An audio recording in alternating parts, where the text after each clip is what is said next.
In the heart of Calgary's bustling downtown lies a peaceful sanctuary, Central Memorial Park. Central Memorial Park is one of Calgary's oldest parks and serves as an oasis in the center of the city.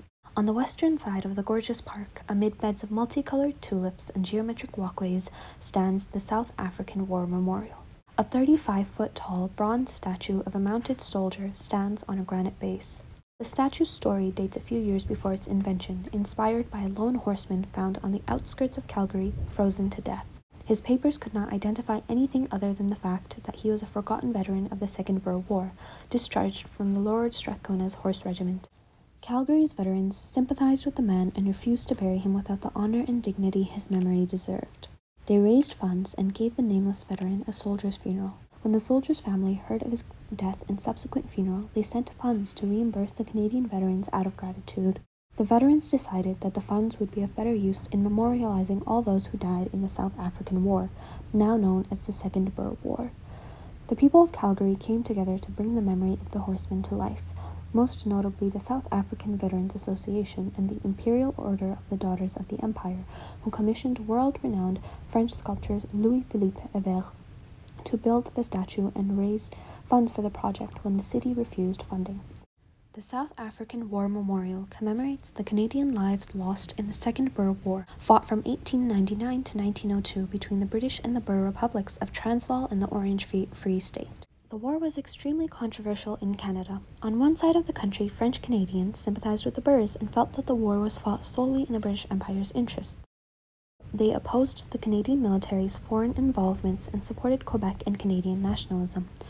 English Canadians, on the other hand, supported British colonial endeavours and saw participating in the war as their empirical duty and considered themselves profoundly British. The Second Boer War and its ensuing controversy was the first catalyst in shifting Canada's identity from that of a strong dominion of the Empire to the Canadian identity of today, being distinctly separate from Britain. The statue was unveiled on June 20, 1914, with great fanfare in the city.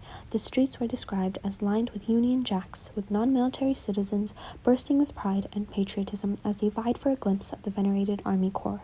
Because Canada's participation in the war had been its first overseas, this was the first time Canadians celebrated the sacrifices of Canadian volunteers and remembered their losses. Despite the initial fanfare, however, the remembrance of the South African War faced a decline due to the grander First and Second World Wars that subsequently took place. As the wars waged on, many other monuments and memorials succeeded the horsemen, which further pushed aside the loss and experience of the soldiers and veterans in the Second Boer War, simply because of the tragic fact that far greater loss had occurred. The South African War Memorial was what began the series of transformations that shaped Central Memorial Park into what it is today.